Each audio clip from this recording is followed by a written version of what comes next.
जय शिवराय शेतकरी मित्रांनो. तर जे शेतकरी चॅनलवरती नवीन आले आहेत, त्यांनी चॅनल सबस्क्राईब करायला विसरू नका.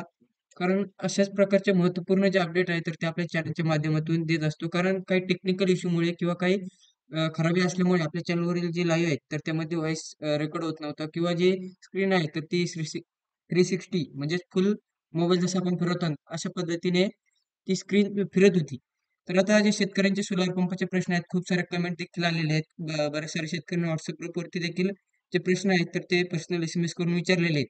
तर अशा सर्व प्रश्नांचा जो लाईव्ह आहे, तर तो आपल्या समोर घेण्यासाठी अशा प्रकारे आपण आता नवीन सेटअप जो आहे, तर तो इन्स्टॉल केलेला आहे. तर आता बघू शकता आपण यामध्ये काही ज्या ठराविक कमेंट्स आहेत, तर त्या आलेल्या आहेत. याबरोबर काही नवीन जे प्रश्न आहेत, तर ते देखील मी आपल्याला सांगणार आहे या कमेंट व्यतिरिक्त. त्यामध्ये आपले जर प्रश्न असतील, तर त्यावरती उपाय काय असणार आहे, तर ते आपण याच्या माध्यमातून जाणून घेऊ शकता. त्याआधी आता पुन्हा एकदा जे शेतकरी चॅनलवरती नवीन आले असतील, त्यांनी चॅनल सबस्क्राईब करा आणि व्हिडिओ हा आपल्या जास्तीत जास्त शेतकरी मित्रांपर्यंत शेअर करा. तर मागील त्याला सोलार पंप ही जी सोलार पंपाची नवीन योजना सुरू झाली आहे. साधारण या योजनेअंतर्गत दर दिवसाला 847 किंवा 850 या प्रमाणामध्ये सोलर पंप जे आहेत तर ते इन्स्टॉल करण्याचे मुख्यमंत्र्यांनी आवाहन केलेले आहेत किंवा झालेच पाहिजे असं सांगण्यात आलेलं आहे त्यांनी अधिवेशनामध्ये. तर त्यामुळे आता शेतकऱ्यांनी घाबरून जायचं काही कारण नाही. ज्या शेतकऱ्यांनी पेमेंट केले आहे, तर अशा शेतकऱ्यांना पंप भेटणारच आहे. त्याचबरोबर काही शेतकऱ्यांनी फक्त अर्ज नाही म्हणून किंवा साधे डॉक्युमेंट देऊन केले. त्यामध्ये त्यांच्या पाण्याचा स्रोत वगैरे नव्हता. जसे की आपण बघू शकता या ठिकाणी कमेंट आली. पाण्याचा स्रोत किंवा जलस्रोत उपलब्ध नाही. यामुळे माझा जो अर्ज आहे, तर तो नामंजूर झाला. आता यावरती उपाय काय? तर मित्रांनो, मी सुरुवातीपासून आपल्याला सांगतोय, की आपला जो अर्ज आहे, महावितरण विभागामध्ये केलेला असू द्या किंवा महा-डी-बी-टी असू द्या किंवा मग मेडा एक कुसुमची वेबसाईट होती. त्यावरती जर अर्ज आपण केलेला असेल, तर त्या ठिकाणी म्हणजे जेवढ्या पण वेबसाईटवरती आपण अर्ज केलेला आहे, तर त्या ठिकाणी आधार कार्ड एक कॉमन होतं. त्याचबरोबर आधार कार्डचा जो नंबर आहे, तर तो आधार कार्ड नंबर आपण प्रत्येक ठिकाणी एकाच वेळेस रजिस्टर करू शकतो. कुठल्याही एका वेबसाईटवरती एकाच वेळेस रजिस्ट्रेशन करून या योजनेचा लाभ आपण घेऊ शकतो. साधारण 25 वर्षापर्यंत याची जी मुदत आहे, तर ती असणार आहे सोलार पंपची, ज्या शेतकऱ्यांना पंप इन्स्टॉल झाले आहेत. त्यामुळे आता ज्या शेतकऱ्यांचे रिजेक्ट झालेले असतील, त्यांनी जे पाण्याचा स्रोत आता यांचा जो पाण्याचा स्रोत उपलब्ध नाही किंवा सातबाऱ्यावरती लावलेला नाही. तर आपण जे पाण्याचा स्रोत असेल आपल्याला तर तो सातबाऱ्यावरती लावून नवीन अर्ज करून बघा. मागेल त्याला सोलार पंपची जी वेबसाईट आहे, याविषयीचा आपण कालच व्हिडिओ बघितला वेंडर सिलेक्शनसाठीचा. जर आता जे शेतकरी नवीन असतील किंवा ज्यांनी आत्ता पेमेंट केले, तर त्या शेतकऱ्यांनी तो बघून घ्या. वेंडर सिलेक्शनची अतिशय सोपी प्रोसेस आहे. त्यामध्ये बऱ्याच साऱ्या कंपन्या ज्या आहेत, तर ते नवीन आलेल्या आहेत.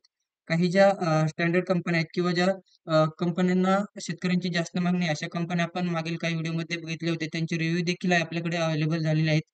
तर ते आपण बघून घ्या. म्हणजे आपल्याला एक बेसिक माहिती जी आहे तर ती भेटून जाईल. आता आपण बघू शकता की ही जी कोणती कंपनी आहे सोलार, तर आपल्यासमोर आता इथे दिसत असेल. ही जो व्हिडिओ आहे तर हा एक शॉर्ट व्हिडिओ टाकलेला होता. आपल्याला एका शेतकऱ्याकडून आलेला होता. यामध्ये त्यांची जी सोलारची मोटर आहे तर ती वरच ट्रायल घेताना खराब निघालेली आहे मित्रांनो. त्यामुळे आपण कंपनी सोलार पंपाची जी कंपनी सिलेक्ट करत आहात, तर त्याविषयीची बेसिक माहिती किंवा त्या कंपनीचं जे मटेरियल आहे तर ते कुठल्या कंपनी एकत्र करून येत आहे आपल्याकडे. तर याच्याविषयीची माहिती आपण एकदा कॉलद्वारे किंवा त्या कंपनीशी कॉन्टॅक्ट करून घेऊ शकता.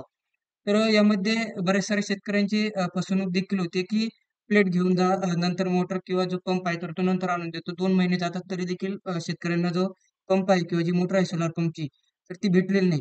याची अशी कारण आहे मित्रांनो, कारण बऱ्याच साऱ्या शेतकऱ्यांना असं सांगून याचं मटेरियल त्याला, त्याचं मटेरियल त्याला दिलं जात आहे. असं शेतकऱ्यांनी स्वतः आपल्याला SMS द्वारे सांगितलेलं आहे.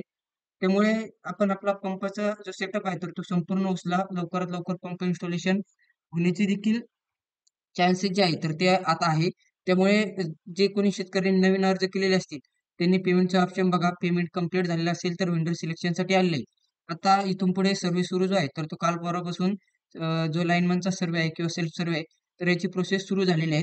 त्याविषयी आपल्या चॅनलवरती लवकरच एक रेकॉर्डेड व्हिडिओ येणार आहे. त्यामुळे सांगतोय, की चॅनल सबस्क्राईब करा. त्याचबरोबर आता पुढची कमेंट जी आहे, तर ती पैसे भरून 1 महिना झालेला आहे, तरी मला अजून व्हेंडर सिलेक्शन येईना. वैजापूर तालुका आहे. तर मित्रांनो, आमच्या संभाजीनगरमधील जो वैजापूर तालुका आहे, त्या ठिकाणी जे शेतकऱ्यांनी कमेंट केली आहे, आता यांची कमेंट येऊन खूप सारे दिवस झाले, पण काही टेक्निकल प्रॉब्लेम त्याचबरोबर मी स्वतः बाहेर असल्या कारणाने लाईव्ह घेतला आणि उशीर लागतोय. तर आता इथून पुढे जे लाईव्ह आहे, तर ते कंटिन्यू असणार आहे याच वेळेला. त्यामुळे जर आपले काही प्रश्न असतील, तर ते खाली आपण जे आपल्या लाईव्ह आहेत, तर या लाईव्हच्या माध्यमातून विचारू शकतात. तर आता या ठिकाणी आवाज येत नसल्यामुळे शेतकरी म्हणतात, की बोला की आता यामध्ये सोलार पंपची जी माहिती आहे, तर तीच आपण देत आहोत. तर सोलर पंपविषयी आपल्याला अजून काही माहिती हवी असेल किंवा हा लाईव्ह संपल्याच्या नंतर आपण याचा कदाचित व्हिडिओ बघत असाल, तर आपण प्रश्न विचारले, तर पुढील लाईव्हमध्ये आपले जे प्रश्न आहेत, तर ते आपण घेऊयात. तर पैसे भरून आता 1 महिना झालेला आहे. मित्रांनो, ज्या शेतकऱ्यांनी पैसे भरलेले आहेत, तर त्या शेतकऱ्यांना व्हेंडर सिलेक्शनसाठी एस-एम-एस जो आहे, तर तो आलेला आहे. आता काही शेतकऱ्यांना एस-एम-एस येण्यासाठी जे न येण्याचे जे कारण आहेत, तर रिचार्ज नसणे, त्याचबरोबर काही शेतकऱ्यांना डायरेक्ट कॉलद्वारे ओ-टी-पी मागतायत. यामध्ये आता सर्वात महत्त्वाची गोष्ट हीच आहे, की शेतकऱ्याकडून फक्त ओ-टी-पी घेतला जात आहे. ओ-टी-पी दिल्याच्या नंतर समोरचा जो व्यक्ती आहे, तर तो त्या शेतकऱ्याचं जे व्हेंडर सिलेक्शन आहे, तर ते करून देत आहे. मित्रांनो, तो एक कंपनीचा व्यक्ती आहे. त्यांच्याकडे आपली जे एम-के आयडी वगैरे आहे, तर ते देण्यात आलेली आहे. व्हेंडर सिलेक्शनसाठी जो ओ-टी-पी लागतो, तर तो फक्त आपल्याकडून घेतात. फक्त खात्री करा, की व्हेंडर जे आहे, तर ते चांगल्या कंपनीचा आहे आणि कंपनीचाच व्यक्ती आहे. तर व्हेंडर सिलेक्शन करणं अगदी सहज सोपी पद्धत आहे. त्यामध्ये आपल्याला कोणालाही ओ-टी-पी देण्याची वगैरे काही आवश्यकता नाही.